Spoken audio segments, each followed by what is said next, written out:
Welcome back to another episode of Quick Hits. I'm your host, Tyler Smith, CEO of Health Data Movers, a Sidious tech company. Today, we're joined by John Henderson, Vice President, Chief Information Officer, and Digital Officer at Rady Children's Health. John brings decades of experience across pediatric healthcare IT, from leading major EHR initiatives to guiding large-scale digital transformation following the merger of Rady Children's Hospital and Children's Hospital of Orange County.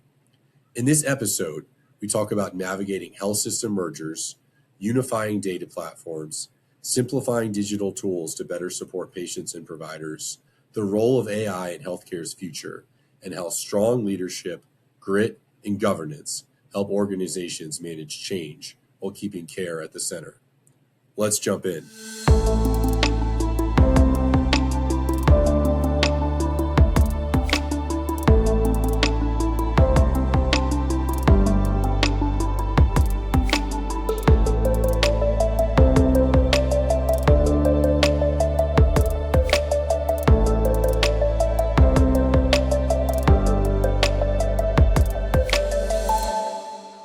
And welcome back to another episode of Quick Hits. I'm Tyler Smith, the CEO of Health Data Movers, and today I'm joined by John Henderson, VP, CIO, and Digital Officer at Rady Children's Health. John, thanks so much for joining us. Thrilled to be chatting with you today. Great to meet you and great talking. Looking forward to talking with you. Excellent. All right, so to start us off, always good to get a little bit more background of who we're talking to. So I don't know if you'd mind just giving us your career path, the key points and what ultimately led you to your current role at Rady Children's Hospital. Sure. So I'll go back a little ways. So I started out my career in financial services for a couple of years and didn't really enjoy it and was looking for other opportunities and wound up at Texas Children's Hospital in a financial operations position. I knew someone there and they said, hey, you should apply, and got in there and thought I would be passing through and moving on to other industries. And all these years later, still in pediatric healthcare. I got there and the people were incredible to work with. Mm-hmm. And the mission and purpose-driven work really catches a hold of you. Sure. And that really is what's kept me in. So, I did a stint in financial operations there. And then my goal was to get back to tech. And sure. There was an opportunity with decision support system implementation and got involved in that. And that put me back in the technology realm. And I've stayed in it ever since. Working at Texas Children's in Houston, Texas, it really gave me an opportunity to really grow. Sure. It was, at the time, not as large as it is today. And so you got a chance to do a lot of different things. And I got a chance to lead an ERP implementation around the Y2K timeframe. Nice. And then, moved around, got into the web services side. And then, of course, the EHR. High tech came along and everybody's looking at EHRs. And the clinical director who helped select the HR there at the time, she decided she was retiring after the selection, didn't want to implement. I got asked to temporarily hold down the clinical team. I was still focused on the business application side. And I said, sure, I'll step in for now until you find someone. And, I became that someone. Sure. And, it was an incredible journey there. Because, sure. Beyond, aside from running business technologies and getting a chance to be a part of the EHR implementation there and running the day-to-day of it, also had the opportunity to run the infrastructure teams. I became the person that if we had an open position, CIO would say, hey, can you step in until we fill this role? And I always said yes, because for me, it was an opportunity to learn and grow.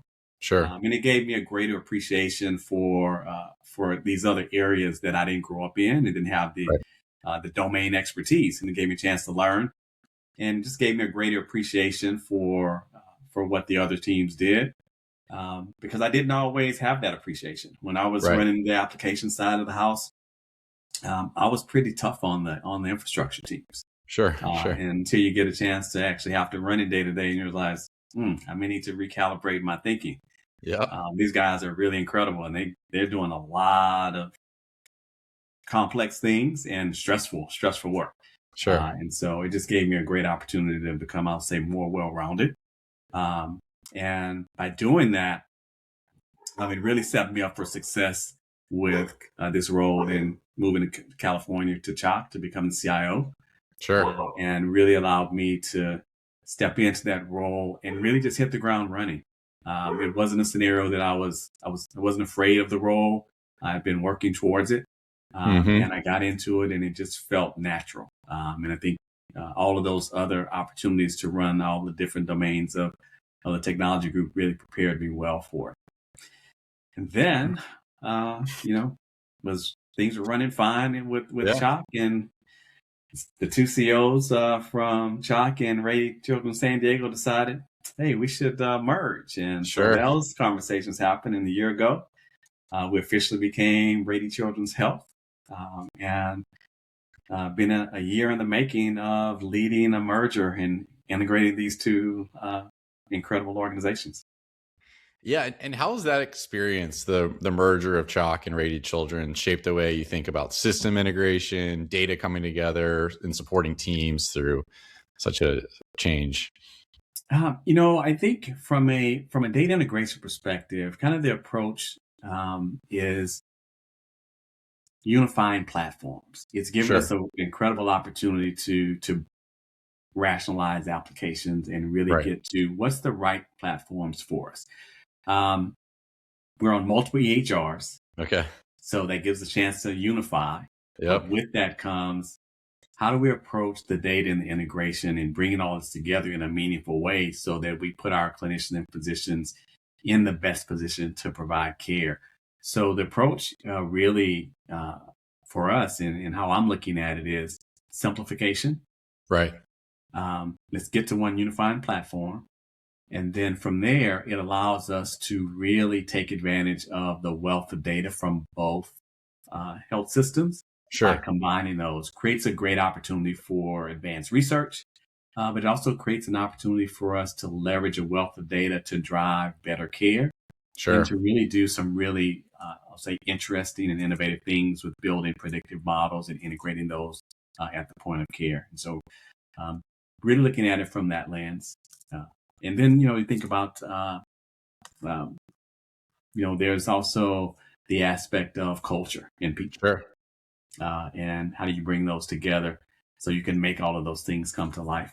And so just looking at it from the lens of people, when you go through something like this, there's a lot of unknowns.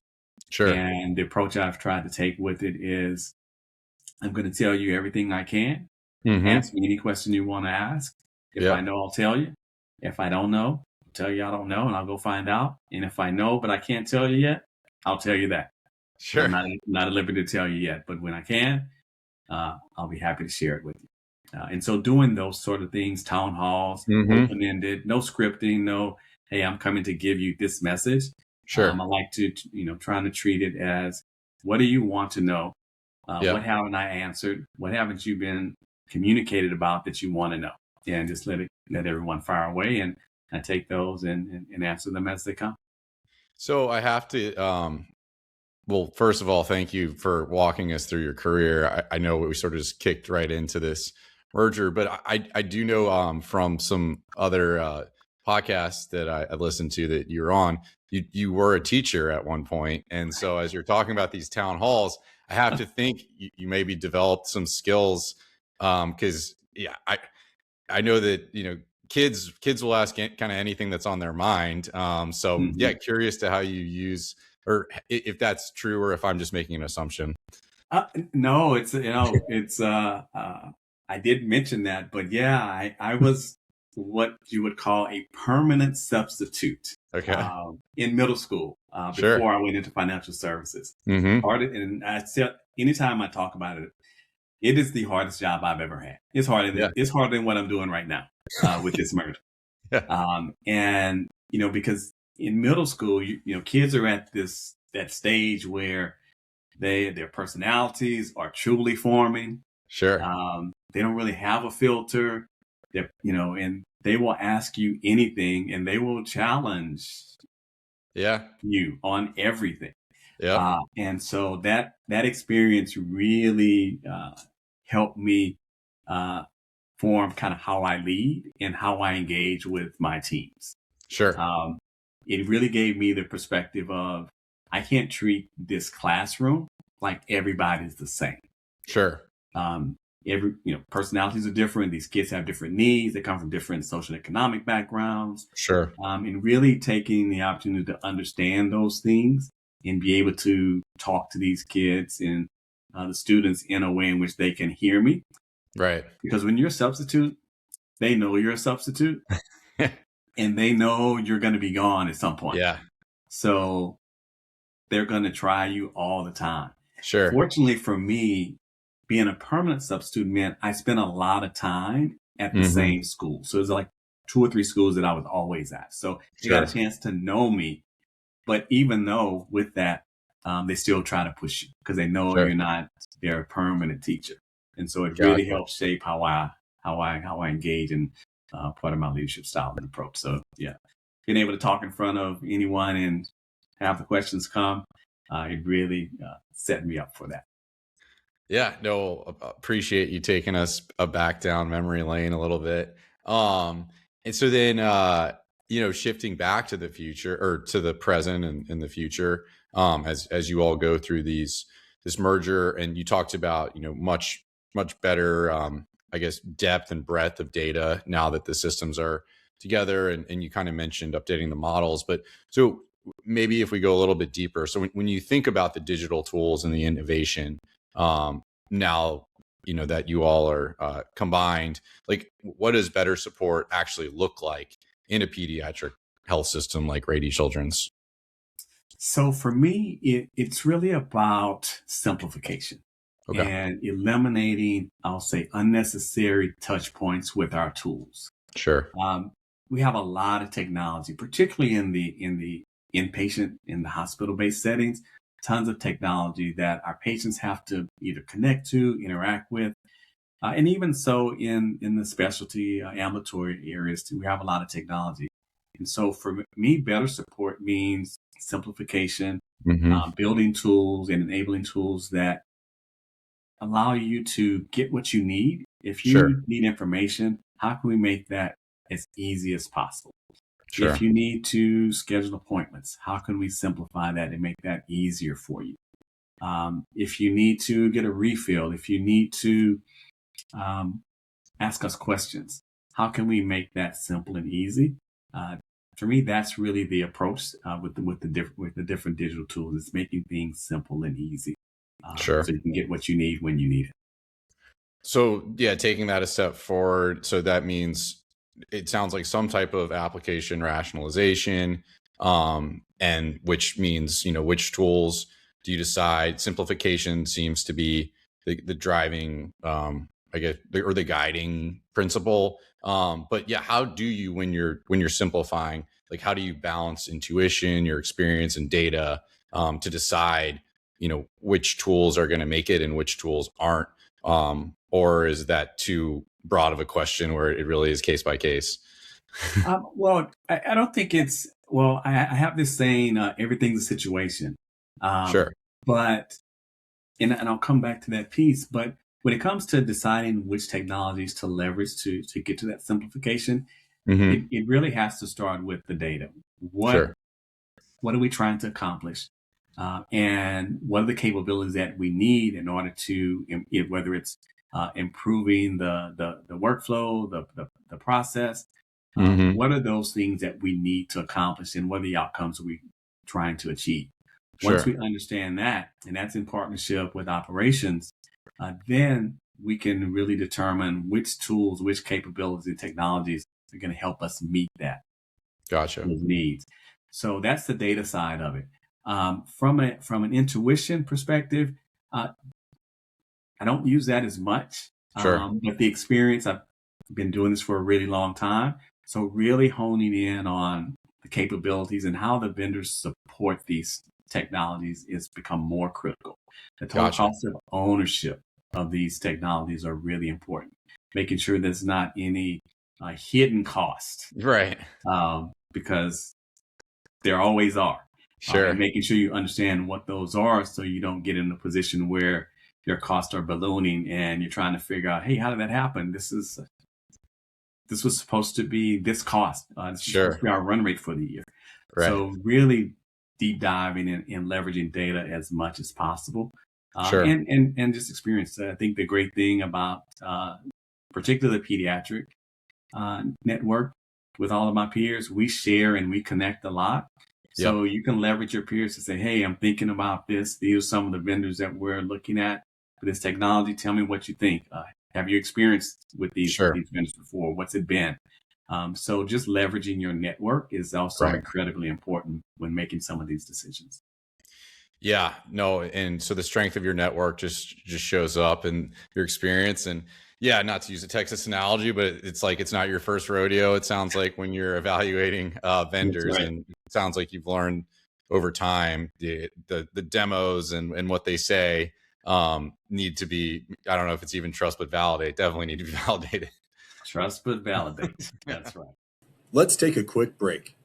At Health Data Movers, we know that data migration isn't just about moving information from point A to point B. It's about making sure your clinical and operational data is accurate, accessible, and secure, so your teams can focus on delivering care, not chasing records. Whether you're consolidating systems, switching EHRs, or sunsetting legacy data platforms, our data migration experts help you move confidently through complex transitions. We bring proven tools, repeatable processes, and deep healthcare experience to make your migration seamless. If you're planning a system change or even thinking about one, let's talk. You can learn more at healthdatamovers.com. Now back to the show.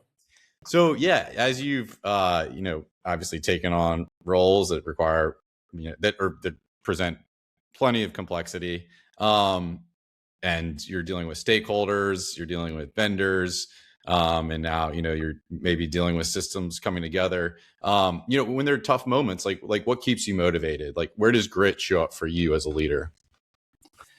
Oh wow! So I mentioned already, being in pediatric healthcare, it's different than adult care healthcare. It really is a difference.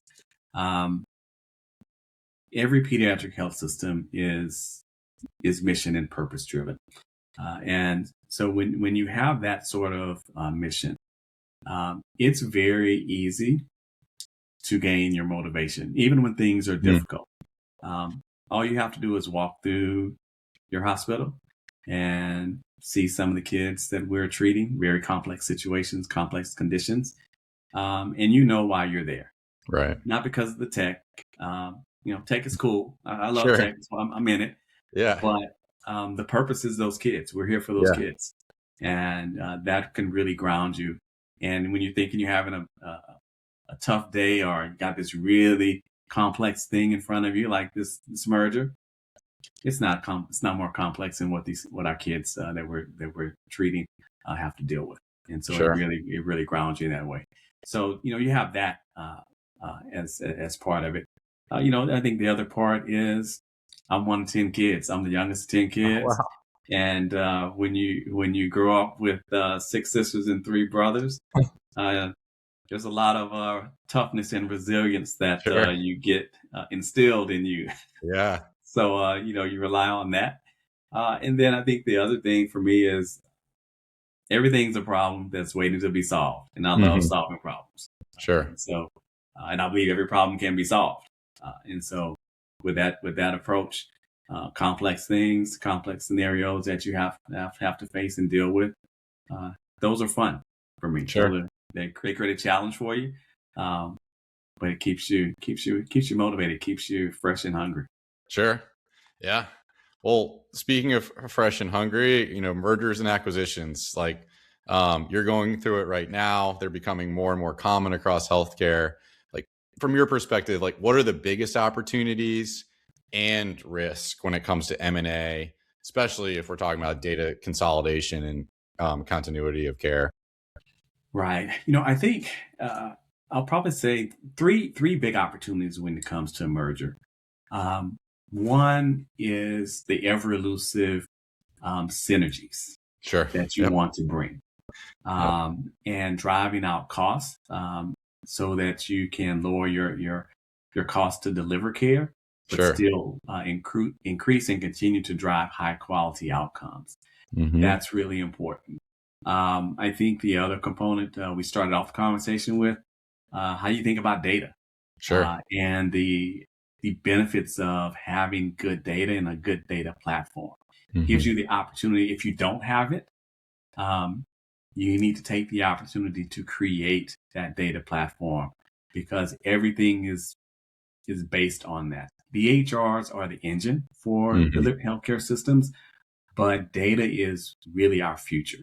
With Sure. all of the AI tooling and capabilities, whether it's machine learning, Gen AI, having a good data foundation and platform is what's going to help propel you and drive you forward with improving how you deliver care, driving greater outcomes, and really, uh, what I'll say is can help you do more with the same, because everyone Sure. has these pressures uh, with your margins and what's happening with uh, reimbursement rates and all of those Sure. things. So it's something we all have to deal with, Sure. and having the right data to help drive decisions and helping you uh, keep your organization as efficient as possible.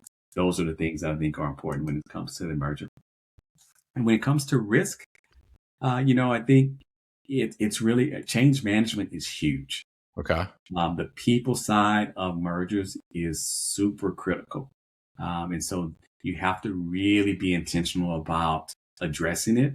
And it's a continuous thing. It's not a one and done. It's not something that you can focus on for a couple of months and then move on with the tactics of getting the merger fully integrated. It's Sure. something that you have to carry through. So you have to be intentional, and that's a big risk.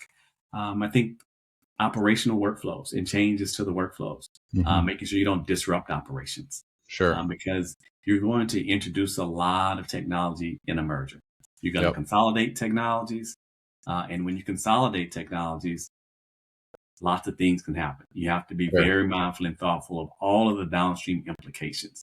So if you don't have a good understanding of all your data flow, or how Sure. all these systems are either touching one another, interacting with one another, you can have a lot of unintended consequences that can disrupt your operations and how you're delivering care. So, really taking the time to understand those elements Sure. before you jump into full steam. Let's get everything integrated. Sure. So synergy, data foundations, uh, change management. Are there Security. any security? Okay. Yeah. I didn't mention security. Yeah. Um, Now that's an opportunity, but also a risk, Sure. because you're going to rationalize. You want to bring these organizations together, but you don't want to leave any doors open, any Right. hole. And so being really thoughtful and mindful about how you approach that.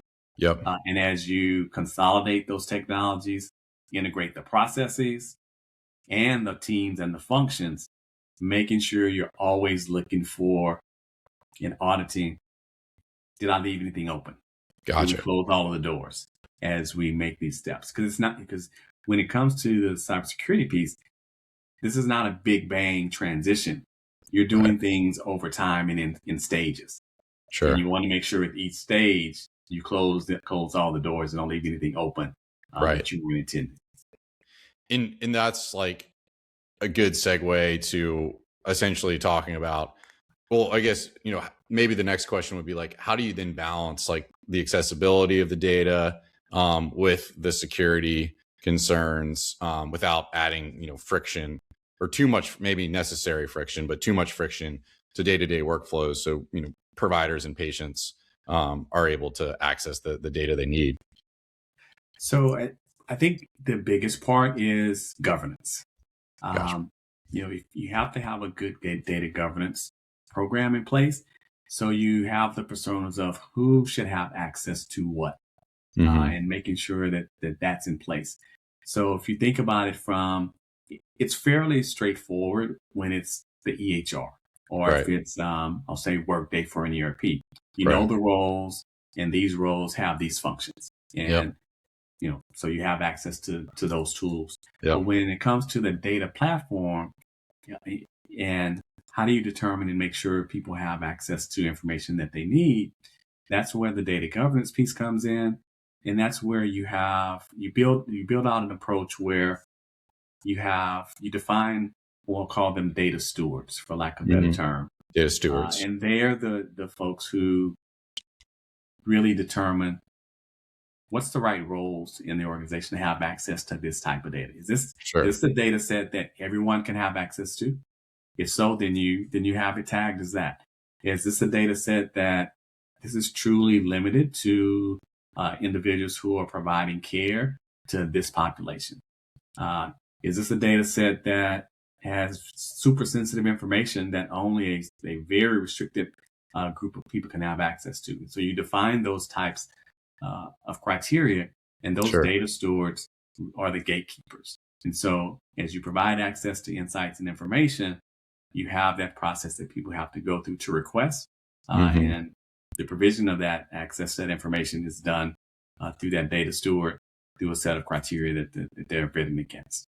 And so that's a critical component. It's going to be even more critical. As I mentioned, Gen AI and some of the AI tools, where I think where we're going, and where I think a lot of organizations may be heading, is not just leveraging Gen AI tools for consuming information or writing job descriptions, some of the administrative capabilities. Right. Those are really important, but I see it as not getting out of the dashboard creation business and leveraging some of these creating Gen AI data products against our data platform, because most people don't really need a dashboard. Sure. They may want it, and they may have had it in the past, and they have an affinity for it. Right. But most people aren't doing deep dive analysis and trending of the information. They need to know something about Sure. that data. And so I feel like where we're headed is create a data product using a Gen AI platform that's private, Yep. and just ask the question you need to ask. Sure. And you get the answer you need when you need it. And I think that is really, I say, our direction and where we're headed. We'll still have dashboards, because you do have a group of people that really live in the data and trend and analyze. But that's not the broad majority of the organization. The broad majority of people have a question and they need some information, and they just want to ask their question and get the information they need without having to ask IT for it. Right. It's funny when you talk about we talked about the High Tech Act, and now we're talking about provisioning. And yeah, it reminds me of like those early days where when we were putting everybody onto the grid, or on the digital grid, then it became clear that some folks were doing things that maybe were outside of workflows for their licensure. And the EHR kind of helped. It helped put those rules actually fully in place.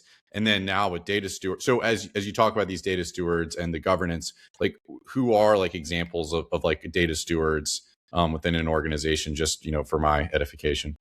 Sure. So, for instance, a director of health information management is a data steward, because they shepherd a lot of the content of the EHR. Sure. Our revenue cycle director, who is going to be able to determine who needs access to billing claims information. Right.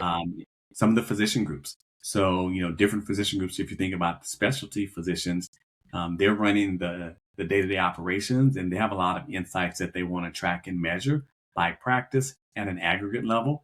And so if you think about performance of a physician, sure. They may not necessarily want everyone to see how is that physician performing. Yep. How many appointments did they have this week? They may want to see that in aggregate, but they may not want everyone to see at the individual Right. physician level. Yeah. So Showing the you have a grade physician, you sometimes have, doesn't do well for all students. exactly. And so Yeah. you have a physician leader that is the data steward, or Sure. maybe it's the division chief, and they determine here's who's going to have access. Or in some scenarios, what we'll try to do is build an aggregate layer, so Hmm. everyone in the specialty group can see how they're doing overall or at the division level, but they don't see the individual detail level performance. Only Sure. the division chief can have access to see that. So a lot of different ways to approach it, but those are a couple examples of some of the data stewards. No, super helpful. And you talked about these data products, which just as we look ahead, and maybe these are what you see, the emerging technologies or digital capabilities that you believe will have the biggest impact on pediatric care. How do you decide which ones are worth investing in? Oh, that's a $24 million question. It's good to know So, your budget now. right. So, I mean, obviously, a couple of different things that how we look at it, and how I'm looking at it. Uh, Gen AI is here, and Right. so as I mentioned, having your own instance is important, particularly in healthcare, because you can't have your information being used in the public domain to Sure. train these models. So that's really important. But there is an evaluation that you'll have to do with what do I build versus what do I buy, and how Right.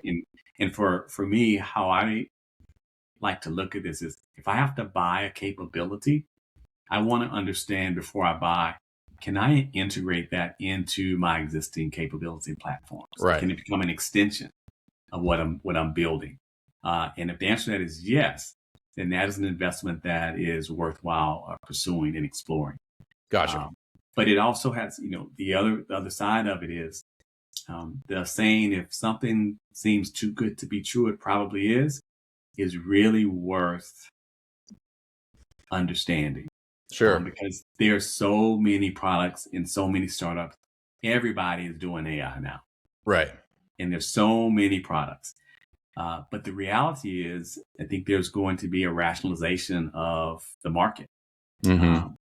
Not so unlike the .com Yeah. scenario. May not be as dramatic as that, but there Sure. will be a rationalization, because right now there's such a proliferation of tools, but the adoption is still early, Yeah. particularly in healthcare.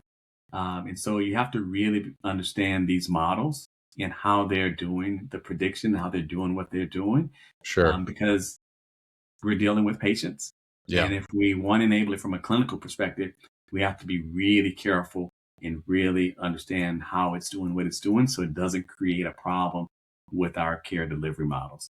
So looking at it from that lens, ambient is proven Yeah. to deliver a tremendous amount of benefits. So those are things that just, how do you expand and get that into as many hands as possible, Sure. so you can eliminate the burden from the clinical community, so they can do more higher level functions, performing more at the top of their license, and really be more engaging with the patients when they're seeing them, as opposed to, typing notes Sure. on the keyboard and occasionally looking back. Yeah. So that's something that I think you're going to see. That's going to become table stakes. If you're Sure. not doing that, then your patient experience in your physician community, and even nursing and other clinicians, it's going to be tough to satisfy them. That Sure. satisfaction is going to drop, because you have to enable them with the right tools so they can do what's necessary for your patients. Well, yeah, super helpful insights across the board. I guess, I think of that, the proverbial picture of the physician on the computer, which, ambient seems to have hopefully made a thing of the past. And then, you talk about the .com. I almost start to think, does it become a winner take all market, which we've already seen in a lot of ways in the EHR space. So are we headed to that route? Maybe just across the board in AI, not even healthcare. Like, it's the amount of trust that you need, as you're saying, to put into these models. It's like bigger, scalable is probably seems safer. And then it's also really interesting as we, again, going back to the High Tech Act, it's like we were all trying to make sure that you met MU. So like the biggest stakeholder was kind of like the government. And now it's like, as you're talking about it's shifted back. Like now that we're on the grid, it's like, okay, what do you have to do at Rady to make sure the providers are happy and the patients are happy, which is, fantastic to hear. So yeah, really, really appreciate, you sharing with us how you think through it.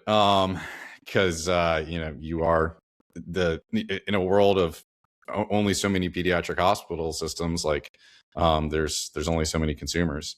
So as we wrap up, for healthcare leaders that are navigating mergers, digital transformation, or large scale change, what's one or two or three pieces of advice you'd give to help them stay resilient, patient focused, provider focused, and future ready?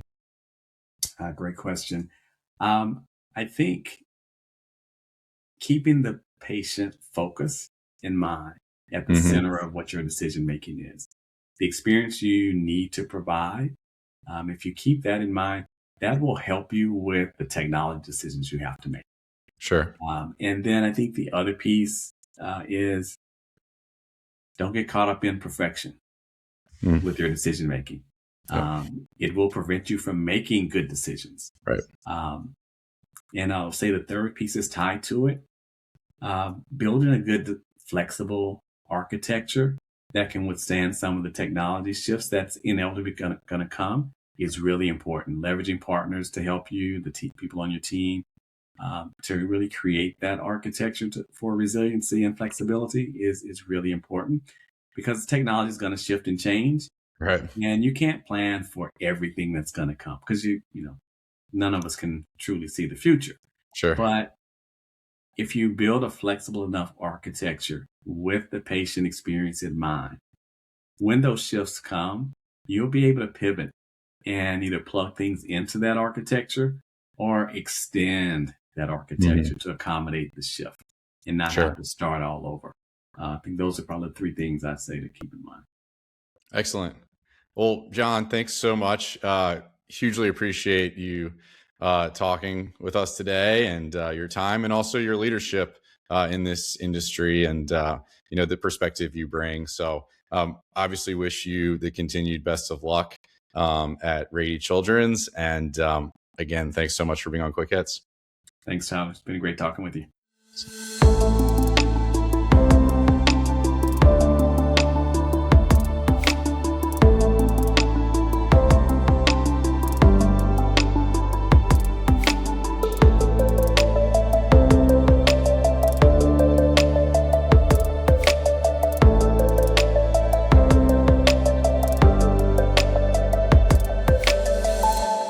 Thanks again for listening to Quick Hits, a healthcare technology podcast for healthcare technology professionals. Follow us on Spotify or Apple Podcasts, and don't forget to reach out to us with feedback, suggestions, or even people in the healthcare technology industry you think we should interview. Feel free to comment in the comments in Spotify or send an email to quickhits@healthdatamovers.com.